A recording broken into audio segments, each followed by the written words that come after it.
और आइए शुरू करते हैं अब आज की हमारी cover story.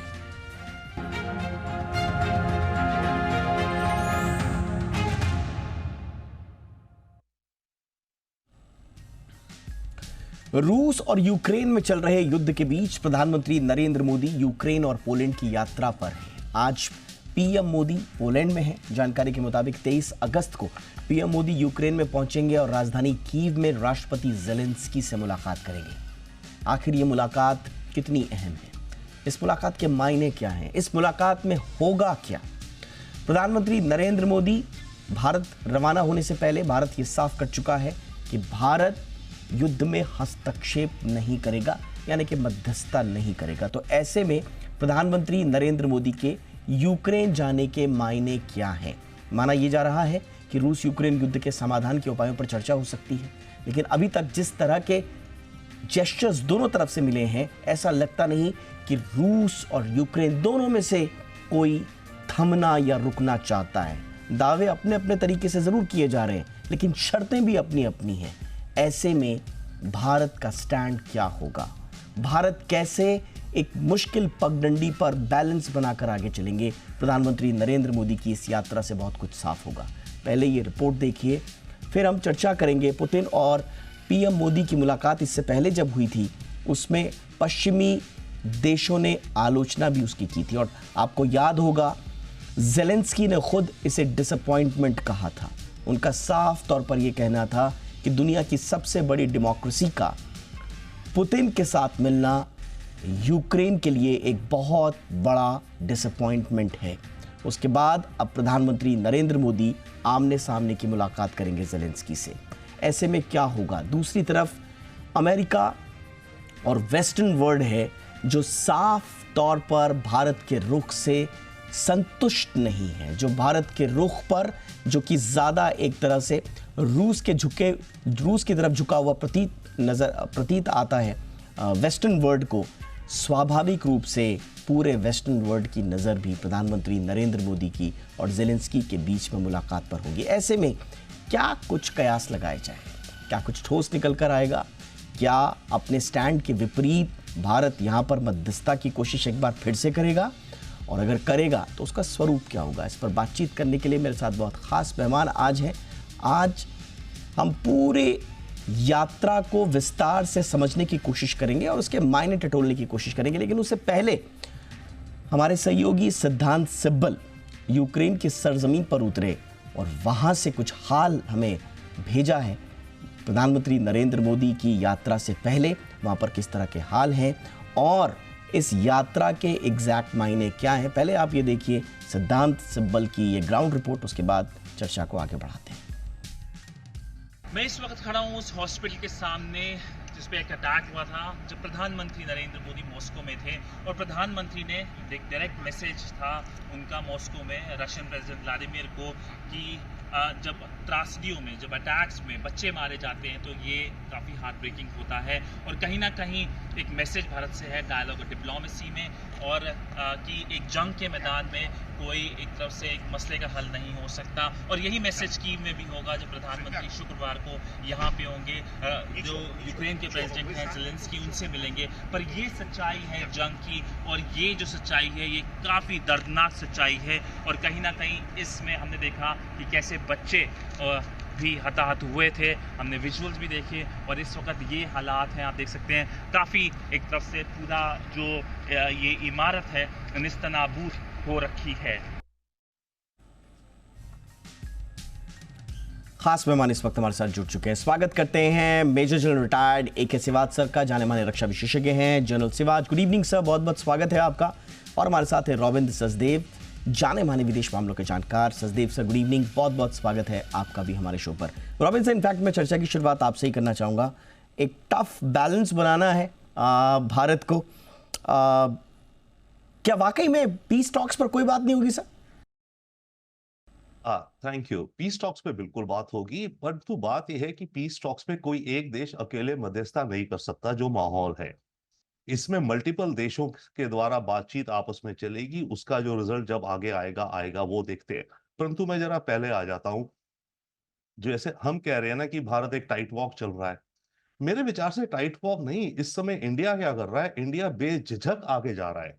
And the reason I will say, अभी मोदी जी की पहली विजिट आउटसाइड इंडिया हुई bilateral to Russia, right.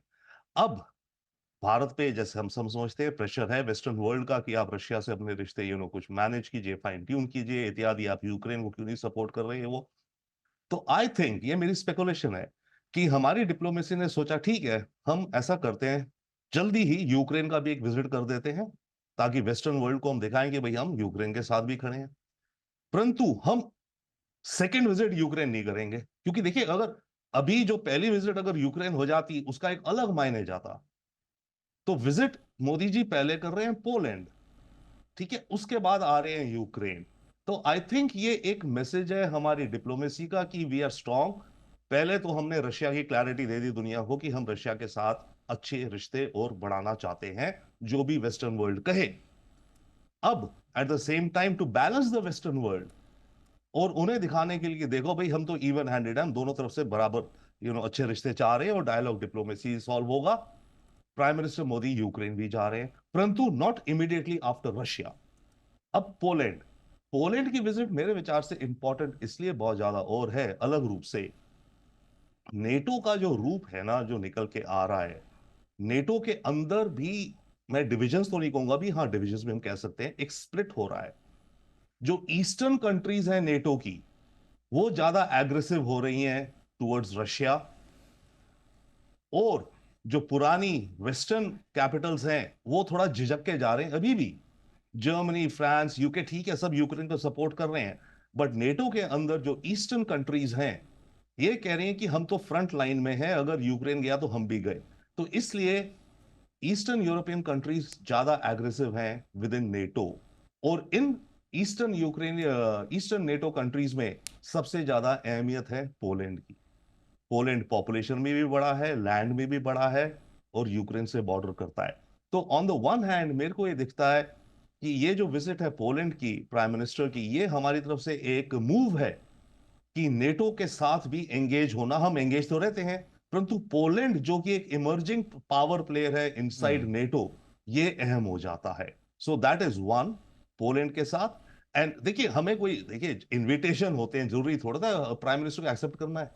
Poland जो जा रहे हैं ये है I think 70 years of diplomatic relations, जा भी सकते थे नहीं भी जा सकते थे, बहुत ज्यादा और जरूरी थी।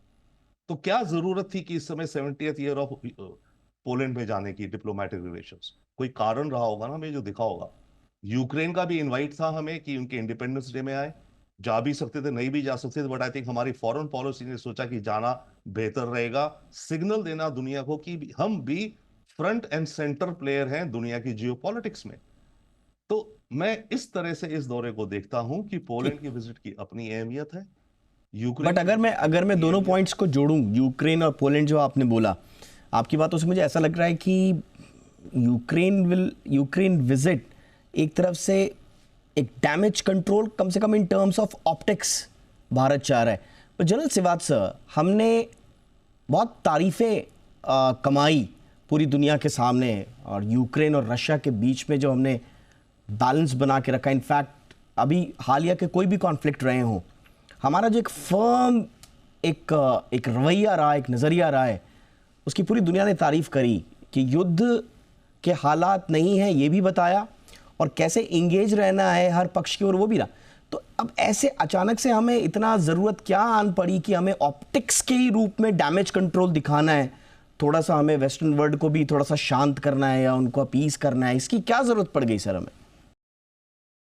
हाँ देखो दीपक, हुआ क्या है, हमें समझना चाहिए कि जो बदलते हुए जियोपॉलिटिक्स सिचुएशन, आप देखें जब से लड़ाई शुरू हुई है रशिया यूक्रेन की, तो भारत 2% के करीब रूस का ऑयल खरीदता था। और ये एक प्रकार ब्लेसिंग इन डिस्गाइज कहना ज्यादा ठीक तो नहीं होगा, मगर कुछ ऐसा ही हुआ है। आज हम वहां से 30% ऑयल लेते हैं, और वो भी हम डिस्काउंटेड रेट। और जब हम ले रहे हैं, जबकि इसके बहुत ज्यादा वेस्टर्न वर्ल्ड इसके अगेंस्ट था कि भारत इनडायरेक्टली कहीं ना कहीं रूस की मदद कर रहा है इस लड़ाई के अंदर, क्योंकि वो डिस्काउंटेड रेट पर ऑयल खरीद रहा है, अदरवाइज उसके ऊपर इकोनॉमिक सैंक्शन है। तो हमने पलटवार किया कि भाई अगर आप ऑयल की बात करते हो तो ये जो गैस है और बाकी जो क्रूड ऑयल है वो यूरोप को अभी भी रूस से जा रहा है। आपने काटसा तो लगाया नहीं, countering America adversary through sanction act, वो इकोनॉमिक सैंक्शन तो है नहीं। और भारत एक इंडिपेंडेंट देश है, तो भारत वहां से ऑयल खरीद रहा है, और भारत ही नहीं, चीन भी खरीद रहा है। अब इतना प्रेशर था भारत के ऊपर वेस्टर्न वर्ल्ड और अमेरिका का कि भारत इस लड़ाई के अंदर कहीं ना कहीं झुकाव भारत का रूस की तरफ, और भारत ये नहीं दिखाना चाहता, क्योंकि भारत चाहता है कि इसका कोई ना कोई हल निकले। अगर आप देखें समरकंद में जब एससीओ की मीटिंग थी, तो वो प्रधानमंत्री पुतिन से मिले थे और उनको आंखों में आंखें डाल के बोला था, this is not an era of war, ये लड़ाई का समय नहीं है, कोई ना कोई डायलॉग और डिप्लोमेसी से इसका सोल्यूशन निकालना चाहिए। और अभी प्रधानमंत्री जब रूस गए थे और वो पुतिन साहब से मिले थे उनके इनविटेशन पे, तो उन्होंने ये कहा था कि लड़ाई का के अंदर कोई समाधान नहीं सकता, no solution can be found out in battlefield, कोई सोल्यूशन बैटलफील्ड में नहीं निकाला जा सकता, ये तो एक निगोशिएटिंग टेबल से ही निकलेगा। तो कहीं ना कहीं भारत जो एक प्रकार का आपको टॉर्च जो लाइट दिखा रहा है, वो दिखा रहा है एज अ फैसिलिटेटर। मैं ये मानता हूं कि मीडिएशन करना इतना आसान नहीं होगा, क्योंकि इसके अंदर बहुत कॉम्प्लेक्सिटीज हैं रशिया यूक्रेन लड़ाई में, मगर हम एक फैसिलिटेटर का काम पक्का कर सकते हैं, क्योंकि हमारे दोनों तरफ रिश्ते अच्छे हैं, और कहीं ना कहीं हम वेस्टर्न वर्ल्ड और अमेरिका को ये दिखाना चाहते हैं कि हम इस लड़ाई में रूस की तरफ ही नहीं है, हम यूक्रेन के साथ भी हैं। हम चाहते हैं लड़ाई बंद हो, हम ये चाहते हैं कि डायलॉग डिप्लोमेसी से कोई बातचीत हो। तो ये बड़ा इंपॉर्टेंट मुद्दा था भारत का, और मुझे लगता है ये भारत की डिप्लोमेसी की जीत है। जिस बिल्कुल। प्रकार से हमने ये कार्रवाई की, देखो अब 32 आप 1992 में यूक्रेन जब ब्रेकवे हुआ था सोवियत जी यूनियन का, उसके बाद पहली बार प्रधानमंत्री जा रहे हैं वहां, तो जी भारत कई मायने में कई जगह में ये बातें अब बताएगा कि ठीक। कहीं ना कहीं अमेरिका को ये बताना कि भारत यूक्रेन के साथ भी है, रूस को भी ये बताते रहना कि हम ठीक। आपके साथ अभी भी हैं। तो बिल्कुल। ये बैलेंसिंग एक्ट है, इसको हम बैलेंसिंग एक्ट करेंगे। बिल्कुल इसको और ये बैलेंसिंग एक्ट कह सकते हैं। बिल्कुल सही कहा शिवाज सर आपने। रविंदर सर, इस पे सवाल ये बनता है कि अगर हम देखें 2022 में जब से युद्ध शुरू हुआ है रूस यूक्रेन का, तब से प्रधानमंत्री मोदी लगभग 2 बार जेलेंस्की से मुलाकात तो कर ही चुके हैं। ऐसे समय में यूक्रेन जाना, मुलाकात करना, और सबसे बड़ी बात, जब भारत ने यह स्पष्ट पहले कर ही दिया है कि हम मध्यस्थता नहीं कर रहे हैं, तो ऐसे में फिर यूक्रेन जाने का औचित्य क्या है? इस समय कोई व्यापार समझौता वो तो गले से नहीं उतर रहा है। दूसरी चीज इसी के साथ जोड़ते हुए मैं समझना चाहूंगा कि क्या यूक्रेन जाने से पहले प्रधानमंत्री मोदी की या भारत की रूस को कॉन्फिडेंस में लिया गया, रूस से बातचीत हुई होगी? हालांकि पहले मुलाकात हो ही चुकी है रूस में। आई वुड डेफिनेटली अज्यूम कि रशिया से भी और अमेरिका से भी, इन दोनों से हमारी कुछ ना कुछ बातचीत हो रखी होगी इस दौरे जाने से पहले। वन सेकेंडली, देखिए मैं इसे देखता हूं डेफिनेटली, एज जनरल शिवाज वेरी वाइजली इज सेइंग, मैं इसे ओके एक तरह से हम देख सकते हैं कि हम वेस्टर्न प्रेशर में आ रहे हैं, डेफिनेटली हम आते हैं, उसमें कोई डाउट नहीं है, हम चाहे कहीं नहीं आते हैं, बट हम कई बार आते हैं और आना पड़ता है, असलियत है जिंदगी की। परंतु ये दौरा मैं एक अलग तरीके से देखता हूं, not only A balancing act, ये हमारी एक चेस मूव है। देखिए पहले हम हिचकिचाते थे बोल्डली क्लैरिटी के साथ अपने कदम उठाना, अभी जो पुतिन के रशिया में पहला दौरा हुआ वो एक हमारी बोल्ड मूव थी, राइट, कि हम सिग्नल करें दुनिया को कि हम रशिया के साथ खड़े हैं, क्योंकि पिछले 2 वर्षों से प्रेशर हम पे चलता रहा है, हमने कई बार अमेरिका की बहुत बातें मानी भी हैं बाय द वे, और प्रेशर भी आते रहे, but at the same time Russia के साथ थे। तो थर्ड टर्म की बिगिनिंग में prime minister Modi and foreign policy ने क्लियर कर दिया कि इंडिया की जो डिप्लोमेसी, जियोपॉलिटिक्स, जिस दुनिया को हम देखते हैं अगले 5 वर्षों के लिए, क्योंकि मोदी जी 5 तो रहेंगे ही, आगे जो भी हो, हमारे व्यू में रशिया एक हमारा पिलर पार्टनर है। वन, वो हमने क्लियर कर दिया। नाउ सेकेंडली, यूक्रेन का जो विजिट है, यस कैन बी सीन की कुछ बैलेंसिंग एक्ट जिसे कहा जा सकता है, पर मुझे ये ज्यादा दिखता है as a move in a chess game, कि हम यस अब जेलेंस्की से भी मिले एंड ऑब्वियसली अंडरस्टूड है कि शांति वार्ता को लेके बात होगी, पब्लिक डोमेन में कितनी आए और असल में कितना आगे मामला बढ़े पता नहीं, पर बातें तो होंगी, और वर्ल्ड कैपिटल्स को पता होगा, लंदन, न्यूयॉर्क या वॉशिंगटन डीसी, जर्मनी वगैरह को क्या चल रहा है, पोलैंड को भी आइडिया लगेगा। तो ये हमारी आई थिंक एक चेस की मूव है। परंतु इस मूव में हमने मेरे ख्याल से एक स्मार्ट चीज और करी कि हम डायरेक्टली यूक्रेन पे नहीं गए रशिया के जाने के बाद। ओके, ऑप्टिक्स बहुत भयानक चीज हो जाती है कि आप पहली विजिट रशिया थी, अब उसको बैलेंस करने के लिए यूक्रेन चले गए प्राइम मिनिस्टर मोदी, राइट? तब तो क्लियर ये दिखता बातें होती। हमने पोलैंड की विजिट करी प्राइम मिनिस्टर ने और उससे कंबाइन कर दिया यूक्रेन की विजिट को। नाउ एज फार एज मध्यस्थता की बात इज कंसर्न, यस इंडिया, हम आई डोंट नो कितना कहां मीडिएट कर सकते हैं जब तक ये दोनों पार्टीज खुद थककर इस हालात पे नहीं आ जाएंगी या किसी भी बिल्कुल सर्कमस्टांसेस में कि इन्हें अब वॉर को रोकना है। बिल्कुल यस, प्राइम मिनिस्टर मोदी कहते हैं ये युग युद्ध का नहीं है, ये युग है जियो और जीने दो का। बिल्कुल। हम बुद्धा के देश है, हम गांधी के देश है। तो ये जो मैसेजिंग है हमारी, ये बार बार जा रही है। तो ऐसे में क्या होगा कि अगले 6 महीने, 9 महीने, 12 महीने, 18 महीने में जी बिल्कुल। जब ये युद्ध दोनों साइड थक जाएंगे, अमेरिकन नया प्रेसिडेंट आ जाएगा, तब होगा कि वे अब शायद बंद करो।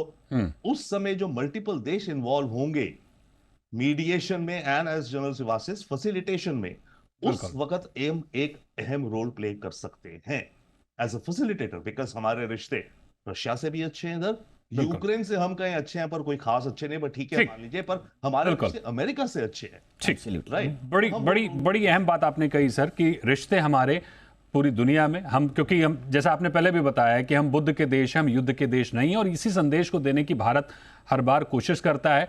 ये भी स्पष्ट है कि हम मध्यस्थता नहीं कर रहे हैं, लेकिन ये भी स्पष्ट है कि हम किसी के साथ भी नहीं है। तो बहुत शुक्रिया करेंगे जनरल सिवाच आपका हमारे साथ जुड़ने के लिए, और बहुत शुक्रिया करेंगे रॉबिन सर आपका हमारे साथ जुड़ने के लिए। तो ये थी हमारी आज की पहली कवर स्टोरी।